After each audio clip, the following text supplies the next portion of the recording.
हरियाणा। नमस्कार, राम राम। मैं हूं आपके साथ अनामिका धीमान। मारा हरियाणा देख रहे सभी दर्शकों का स्वागत है। शुरुआत करते हैं हरियाणा वुमेन कमीशन के चेयरमैन रेणु भाटिया की ओर से। चेयरपर्सन रेणु भाटिया के खिलाफ नर्सिंग स्टाफ उतरता हुआ नजर आ रहा है। सरकारी अस्पतालों में नर्सिंग स्टाफ की आज हड़ताल है। आज 2 घंटे की हड़ताल पर नर्सिंग स्टाफ रहेगा। इमरजेंसी सेवाओं को छोड़कर बाकी सभी सेवाएं प्रभावित रहेंगी। All India government nurse federation ने सीएम को लेटर भेजा है। फेडरेशन ने रेणु भाटिया को पद से हटाने की मांग की है। कुरुक्षेत्र एलएनजेपी अस्पताल मामले को लेकर विवाद बढ़ता हुआ नजर आ रहा है। 7 जून को रेणु भाटिया ने अस्पताल का दौरा किया था और स्टाफ को फटकार लगाई थी। इस दौरान ड्यूटी पर मौजूद नर्सिंग स्टाफ से कड़े सवाल पूछे गए थे और टिप्पणी की गई थी। बयानबाजी इस दौरान कुछ सामने आई है। फटकार लगाते हुए रेणु भाटिया सामने आई हैं और इसको लेकर अब नर्सों में गुस्सा है। नर्सों की ओर से हड़ताल का ऐलान कर दिया गया है। नर्सें रेणु भाटिया के खिलाफ अब उतरती हुई नजर आ रही हैं।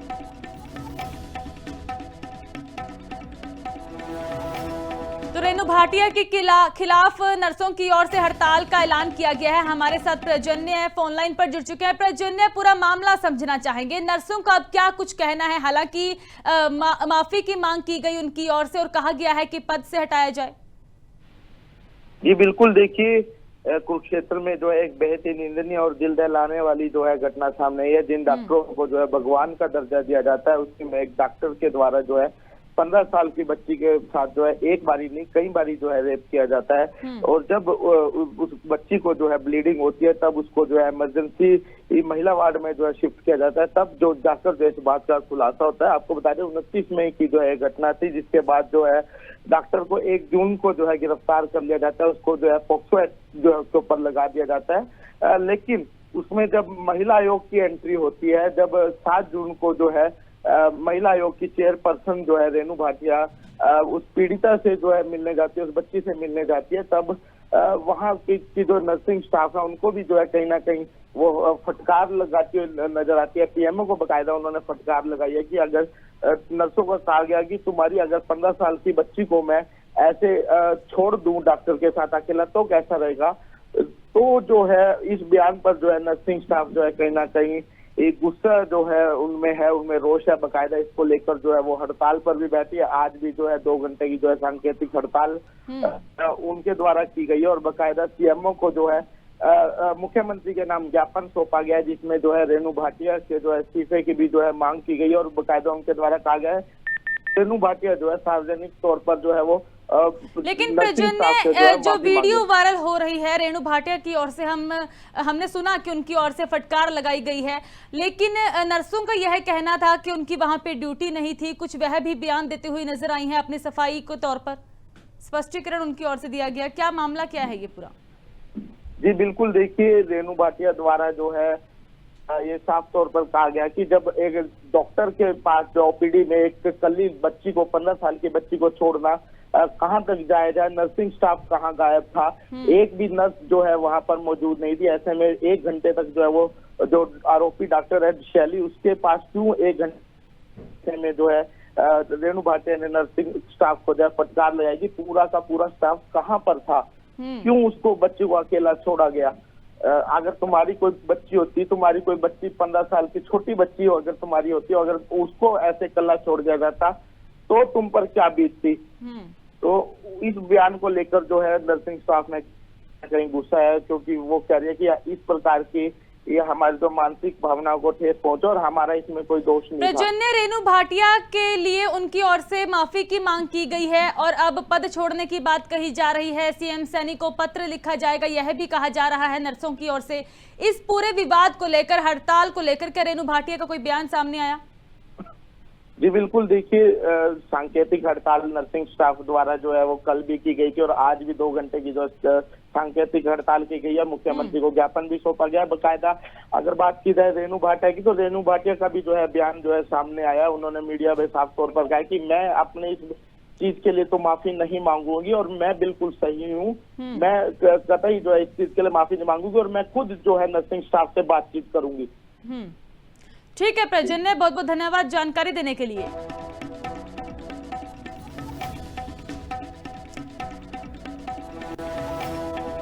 तो सरकारी अस्पतालों में नर्सिंग स्टाफ की आज हड़ताल है। लगातार रेणु भाटिया के जो कि पद छोड़ने की बात कही जा रही है, माफी की मांग की गई थी। फेडरेशन ने रेणु भाटिया को पद से हटाने की मांग की है, तो उनके खिलाफ जो कि यह मोर्चा खोलते हुए नजर आ रहे हैं नर्सिंग स्टाफ। और कुरुक्षेत्र LNJP अस्पताल का यह मामला, महज 15 साल की एक लड़की के साथ रेप किया जाता है और एक डॉक्टर की ओर से इस घटना को अंजाम दिया जाता है। एक बार नहीं, दो बार नहीं, कई बार ऐसा हुआ। लड़की की हालत खराब होने पर परिवारजनों को पता लगा और इसको लेकर अब हरियाणा वुमेन कमीशन की चेयरपर्सन रेणु भाटिया की ओर से एक्शन लिया गया। बीते कल वह अस्पताल पहुंची थी, नर्सों को फटकार लगाई थी, स्टाफ को फटकार लगाई थी और इसी दौरान वह वीडियो सोशल मीडिया पर खूब वायरल हुई। इसके बाद नर्सिंग स्टाफ की ओर से हड़ताल का ऐलान किया गया। रेणु भाटिया के खिलाफ मोर्चा खोला गया है।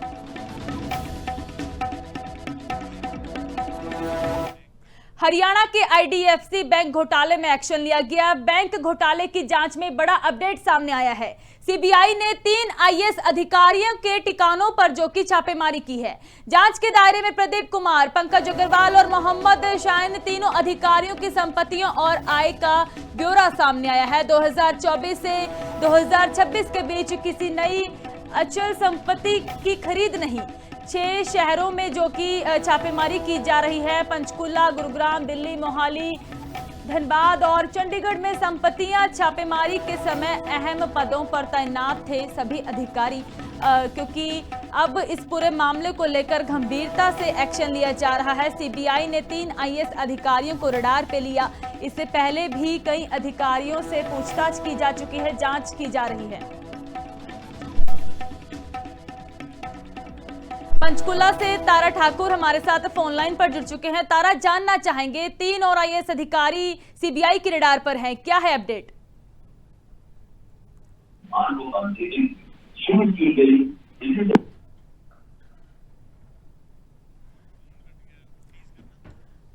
तो एक बार फिर से तारा से जुड़ने की कोशिश करेंगे। जांच के दायरे में प्रदीप कुमार, पंकज अग्रवाल और मोहम्मद शाहीन हैं। तीनों अधिकारियों की संपत्तियों पर आय का ब्यौरा सामने आया है, जांच की जा रही है। तीनों अधिकारियों के ठिकानों पर छापेमारी जारी है। 2024 से 2026 के बीच किसी नई अचल संपत्ति की खरीद नहीं।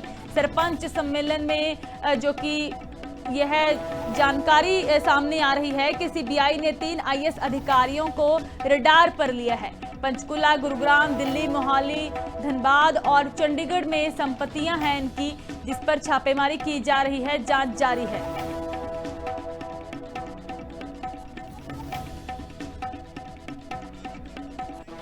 तारा ठाकुर एक बार फिर से हमारे साथ फोन लाइन पर जुड़ चुके हैं। तारा, क्या कुछ मामला है? CBI की रडार पर 3 और IAS अधिकारी हैं, क्या अपडेट है इस पूरे मामले को लेकर?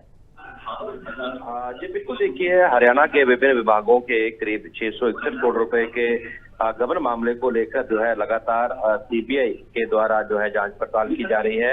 हाल ही में जो है कई जो अधिकारी हैं IAS अधिकारी, उनके जो है ठिकानों पर छापेमारी भी की गई थी। अब जो CBI के द्वारा जो 3 IAS अफसरों के शहरों की जो प्रॉपर्टी है उसको जो है उस पर वो कार्रवाई कर रही है। और हरियाणा सरकार के जुड़े जो IDFC बैंक घोटाले को लेकर जो भी अधिकारी इसमें शामिल हैं उनको लेकर लगातार CBI के द्वारा जांच पड़ताल की जा रही है।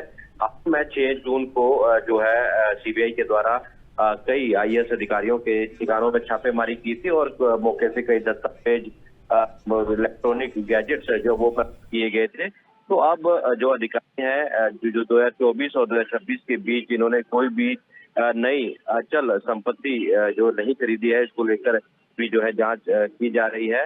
और लगातार जो है फुल जो CBI है मामले को लेकर हुए नजर आ रही है। मैं एक IAS अधिकारी के द्वारा अधिकारी गवाह होने की बात भी जो है वो मानी थी। तो इसमें आगे रहती है CBI को क्या तथ्य साथ निकाल कर सकती है। ठीक है तारा, बहुत बहुत धन्यवाद जानकारी देने के लिए।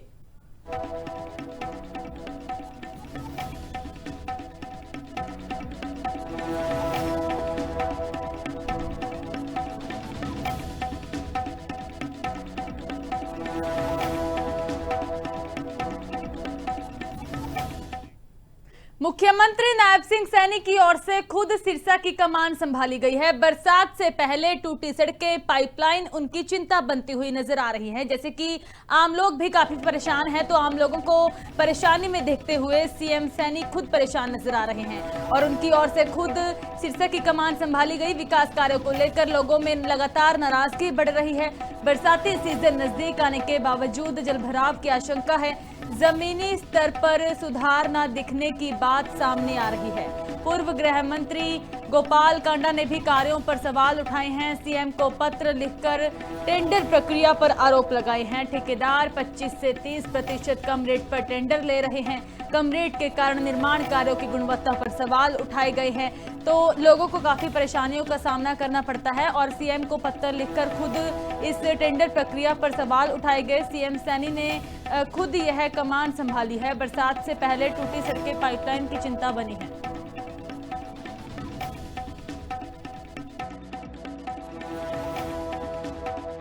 तो बरसात से पहले टूटी सड़कें, पाइपलाइन लोगों की चिंता बनी है, क्योंकि बरसाती मौसम है। बरसाती सीजन नजदीक आने तक लोगों में काफी परेशानियां देखने को मिली हैं। जमीनी स्तर पर सुधार न दिखने की बात सामने आ रही है। तो पूर्व गृह मंत्री गोपाल कांडा की ओर से कार्यों पर सवाल खड़े किए गए हैं। पूर्व गृह मंत्री गोपाल कांडा ने पत्र लिखकर टेंडर प्रक्रिया पर आरोप लगाए हैं। सीएम सैनी को पत्र लिखा गया और सवाल खड़े किए गए। सिरसा से कश्मीर कंबोज हमारे साथ फोन लाइन पर जुड़ चुके हैं। क्या कुछ मामला है, इसको लेकर सीएम सैनी को भी पत्र लिखा गया? कितनी की नाराजगी लोगों में देखने को मिल रही है? हेलो कश्मीर, आवाज आ रही है? जी। कश्मीर, जानना चाहेंगे क्योंकि अब यह मामला गर्माता हुआ नजर आ रहा है। जमीनी स्तर पर दिखाया जा रहा है कि कोई भी सुधार नहीं दिख रहा, लोगों को काफी परेशानियां हो रही हैं। जी, सिरसा शहर में बुरा हाल हो रहा है। कमेटी ने किसी तरह का सारी सड़कें टूटी हुई हैं। लोगों में इतनी नाराजगी है कि उन्होंने सीएम को पत्र लिखना पड़ा, लोकल विधायक होते हुए भी। जी ठीक है कश्मीर, बहुत बहुत धन्यवाद जानकारी देने के लिए। सीएम सैनी को पत्र लिखा गया है। कम रेट के कारण निर्माण कार्यों की गुणवत्ता पर सवाल उठाए गए हैं और बरसाती सीजन नजदीक आने के बावजूद जलभराव की भी आशंका जताई जा रही है।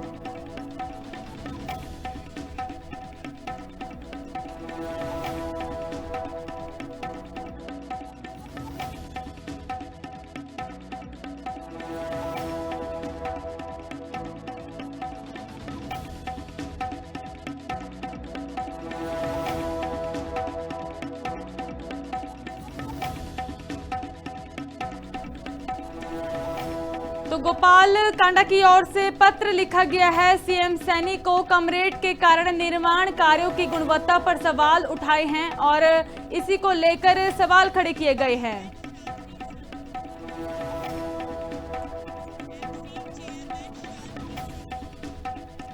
तो हमारे साथ MC chairman Shanti Swarup phone line पर जुड़ चुके हैं। सर, स्वागत है लिविंग इंडिया न्यूज पर। हाँ जी नमस्कार। सर, जानना चाहेंगे क्योंकि पूर्व गृह मंत्री गोपाल कांडा की ओर से भी सवाल खड़े किए गए हैं, लोगों में काफी परेशानी आ रही है और बरसाती सीजन भी करीब है, तो क्या कुछ कार्य इस दौरान किए गए पिछले समय में? क्यों परेशानियों का सामना करना पड़ रहा है लोगों को, आप किस नजरिए से देखते हैं? पिछले दिनों हमारे यशस्वी मुख्यमंत्री नायब सैनी जी से भी मैं मिला और मेन तो नगर परिषद के अंदर स्टाफ की कमी है। 48 पोस्ट वैकेंट है, उसके लिए मैं लेटर दे के आया और स्ट्रॉन्ग वाटर से भी रिलेटेड जो ये जितने भी टूटी सड़कें हैं उसका पैसा था, उसका पैसा भी निकाल दिया गया। 30 करोड़ के लगभग वो सैंक्शन हुआ पैसा, वो सभी ये रोड है टूटे बन जाएंगे।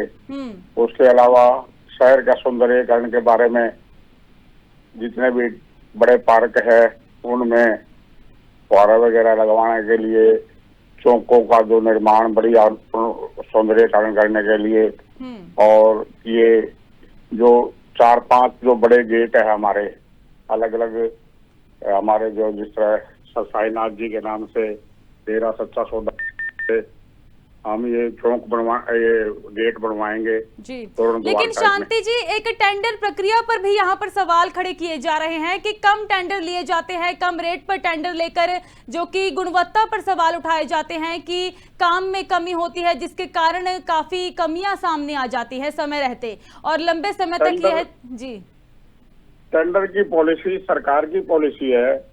इसके अंदर बकायदा टेंडर कॉल किए जाते हैं। टेंडर कॉल के बाद में सभी टेंडर जो है ठेकेदार अपने टेंडर भरते हैं और सरकार की प्रतिक्रिया के मुताबिक जिसका कम रेट माइनस वाला वो उसको टेंडर अलॉट किया जाता है। गोपाल कांडा ने खुद इसको लेकर पत्र लिखा है और साफ तौर पर यह मेंशन किया है कि ठेकेदार 25 से 30% के रेट पर टेंडर लेते हैं, कार्य करते हैं। ये सरकार की पॉलिसी को आप चैलेंज नहीं कर सकते। नहीं, ये तो सरकार की पॉलिसी है। जो हाँ, काम की गुणवत्ता होनी चाहिए, काम का जो टेंडर लेने वाला जो भी ठेकेदार है। लेकिन आप तो खुद एमसी हैं, वहां पर चेयरमैन हैं, आपको नहीं लगता कि लोगों की परेशानियों का हल निकलना चाहिए, लोगों को किसी समस्या का सामना नहीं होना चाहिए? नहीं, ये इसके लिए हम पूरा तैयार रहते हैं और सरकार की लैब है और कोई ठेकेदार माइनस ले तो उसका ये मतलब थोड़ी है भी पैसे पूरे या काम तो क्वालिटी तो देगा, क्वालिटी से तो कोई समझौता नहीं है। लेकिन क्वालिटी पे ही यहाँ पर सवाल हो रहे हैं कि क्वालिटी अच्छी नहीं है, इसलिए फिर जल्दी मुश्किलें आती हैं ऐसे कामों में। उसके लिए उसी टाइम तुरंत जांच कराते हैं हम। मैं खुद भी जाता हूँ और जो सरकार की लेबोरेटरी है उससे उसका टेस्ट करते हैं, उसकी जांच करने के बाद में होता है। ठीक है। और इसकी मॉनिटरिंग कमेटी बनी हुई है, मॉनिटरिंग करती है कमेटी। तो क्या कुछ अब इस पूरे मामले को लेकर कदम उठाए जाएंगे? क्या लोगों की परेशानियों को दूर करने के लिए कुछ ठोस कदम उठाएंगे? परेशानियों के लिए बना रखी हमने, टीम बनी हुई है और किसी को परेशानी है तो मैं खुद जाता हूँ वहाँ और अपने अधिकारी है उनकी टीम है। सफाई अभियान हमने चलाया हुआ 10 दिन का। हमने एक वो डस्टिंग रहित सरसा बनाने का, जो अलग अलग रोड से हमने कम से कम 60-70 सफाई कर्मचारी ट्राली लेकर के हम पूरा शहर में सफाई कर रहे हैं। ठीक है शांति जी, बहुत बहुत धन्यवाद हमारे साथ जुड़ने के लिए और इस पूरे मामले पर विचार देने के लिए कि, और यह भी जो आपकी ओर से कहा गया कि आने वाले समय में लोगों की समस्याओं का समाधान किया जाएगा, ऐसी समस्याएं नहीं आएंगी, लोगों से बातचीत की जा रही है, लोगों के बीच में पहुंचकर उनकी ओर से जो कि समस्याओं को सुना जा रहा है।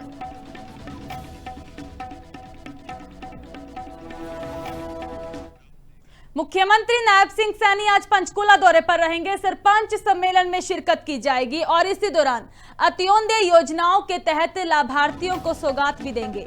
लाभार्थियों को मासिक सहायता का वितरण उनकी ओर से किया जाएगा। इंद्रधनुष सभागार पंचकुला में भव्य कार्यक्रम होगा और इस दौरान मुख्यमंत्री नायब सिंह सैनी पहुंचेंगे। सीएम सैनी की ओर से सरपंच सम्मेलन में शिरकत की जाएगी, जनसमूह को संबोधित भी किया जाएगा। वहीं मुख्यमंत्री नायब सिंह सैनी से पूर्व ऑस्ट्रेलियाई क्रिकेटर्स ने मुलाकात की गई है। सीएम सैनी ने माइकल क्लार्क संग देर रात क्रिकेट खेला। माइकल क्लार्क की गेंदबाजी पर सीएम सैनी की ओर से 2 सिक्स जड़े गए हैं। तस्वीरें भी दिखाएंगी आपको। मुख्यमंत्री नायब सिंह सैनी खुद क्रिकेट खेलते हुए नजर आए। 1 ओवर में 2 सिक्स, 4 गेंदें डिफेंड की गई हैं और अब गेंदबाजी बंद कर देनी चाहिए, क्लार्क की ओर से यह कहा गया। सीएम सैनी के साथ मुलाकात की गई है। पूर्व ऑस्ट्रेलियाई क्रिकेटर की ओर से न्यू चंडीगढ़ टेस्ट मैच की कमेंट्री के लिए वह यहां पर आए थे और चंडीगढ़ सीएम आवास में फ्रेंडली क्रिकेट मैच हुआ। क्लार्क ने जो कि ऑटोग्राफ वाला बैट सीएम सैनी को गिफ्ट किया है। सीएम सैनी ने भी क्लार्क को क्रिकेट बैट दिया और इस दौरान दोनों के बीच हरियाणा में क्रिकेट पर लंबी चर्चा हुई और पेड़ को विकेट बनाकर खास मुकाबला खेलते हुए सीएम सैनी ऑस्ट्रेलियाई क्रिकेटर के साथ नजर आए हैं। Well, I bowled 1 ball and he hit me for 6. So I think I should stop bowling. Oh, what an honour. It's so good to be here. The relationship between Australia and India is so important. And I've been very lucky to spend a lot of time in India, playing the sport that I love. Obviously the IPL has just finished. I'm here now commentating for the test match against Afghanistan, and what an honour to meet the Chief Minister. I think his love and passion for sport is super important. Like I say, I think the relationship with Australia and India is super important. So for me to have the opportunity to come and spend time with him, I'm very lucky. Fatehabad में grievance committee की बैठक हुई। Grievance meeting में cabinet मंत्री कृष्ण बेदी पहुंचे। 13 मामलों में से 8 मामलों का मौके पर निपटारा किया गया। स्कूल की छुट्टी शिकायत पर एफआईआर दर्ज करने के निर्देश दिए गए। शिकायतकर्ता के बार-बार झूठे आरोपों पर कार्रवाई के निर्देश दिए गए हैं। एसपी निकिता खट्टर से मंत्री की लंबी बहस हुई है। तस्वीरें आपको दिखाएंगे। मामले की दोबारा जांच के लिए एसआईटी गठित करने के आदेश दिए गए और इसी के साथ ही कुत्ते की पिटाई पर दर्ज अपहरण केस पर आशंका जताई गई है। उनकी ओर से अधिकारियों को सख्त निर्देश दिए गए हैं, आपत्ति जताई गई है। एसपी निकिता खट्टर से मंत्री कृष्ण बेदी बहसते हुए भी नजर आए हैं और ग्रीवेंस मीटिंग में पहुंचे थे। इस दौरान कई लोगों की समस्याओं का निपटारा उनकी ओर से किया गया। आज ग्रेंसेज में हमारे पास 13 एजेंडा आइटम थी, जिसमें से 4 नई आइटम थी और 9 पुरानी आइटम थी। पुरानी 9 में से कुल मिला के 8 हमने फाइल कर दिए, निर्णय कर दिया है और लगभग लोगों ने सेटिस्फेक्शन दिखाई है अपनी अधिकारियों की परफॉर्मेंस से और ग्रीवेंसेज कमेटी की सुनवाई से। और जो पेंडिंग रह गया है, या तो अधिकारी इसमें एक टाइम मांग के गए हैं या फिर उसमें अभी वो फ्रेश थी, उनको जांच करके अगली कमेटी तक उसका वो निर्णय कर देंगे। और एक शिकायत स्कूल की छुट्टी बार बार दे रहा था एक व्यक्ति, उसको मैंने यहाँ वार्न भी किया था आप सभी के सामने पिछली बारी। आज वो अपसेंट रहा, मैंने अधिकारियों को बोला है उसके खिलाफ पुलिस कंप्लेंट करे, उसके खिलाफ कार्रवाई करे। फरीदाबाद महिला आयोग की बैठक में हंगामा हुआ है। सुनवाई के दौरान 2 पक्षों में धक्का मुक्की हुई। हंगामे के बाद एक व्यक्ति को थाने भेजा। मामले में नर्सों की हड़ताल पर रेणु भाटिया की ओर से बयान दिया गया है। नर्सों की मांग के बावजूद माफी मांगने से साफ इनकार किया गया। बच्ची के साथ हुई घटना बेहद गंभीर और चिंताजनक है। रेणु भाटिया की ओर से कहा गया, घटना के समय नर्सों की मौजूदगी ना होना, खड़े करना, इसको लेकर सवाल खड़े किए गए हैं। माफी का कोई सवाल ही नहीं, बच्ची की सुरक्षा सबसे अहम है, रेणु भाटिया की ओर से कहा गया।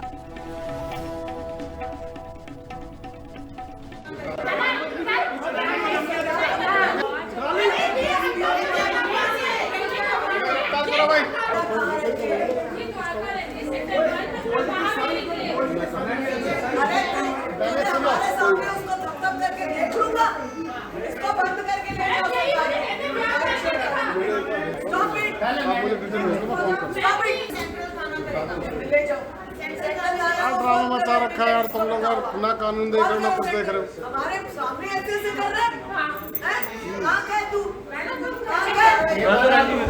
मेरा ब्रदर है। कहाँ का है? द्वारका से ही है। द्वारका में दादागिरी दिखाने? नहीं मैम, पहले कम चल लेके जाओ इसको थाने। लेके जाओ इसको थाने। अपने माँ बाप के बिना बताए लड़की इस्तेमाल भी करता है। इसको बंद करो पहले, और जब तक मैं ना तुम छोड़ना मत। कोई सॉरी नहीं है। हर 1.5 से 2 महीने बाद हम हर जिले में सुनवाई के लिए पहुंचते हैं।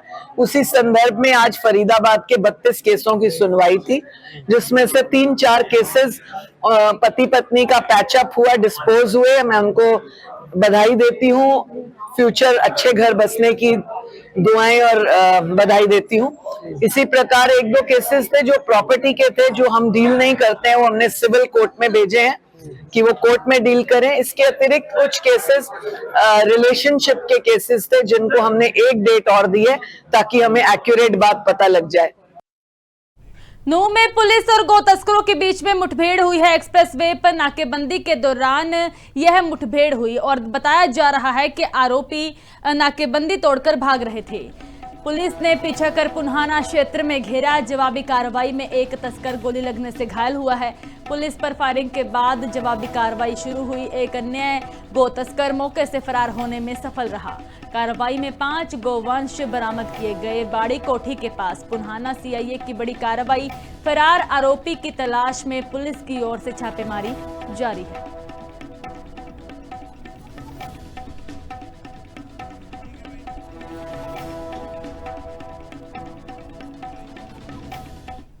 आप जुड़े रहे लिविंग इंडिया न्यूज के साथ, मुझे दीजिए इजाजत, धन्यवाद।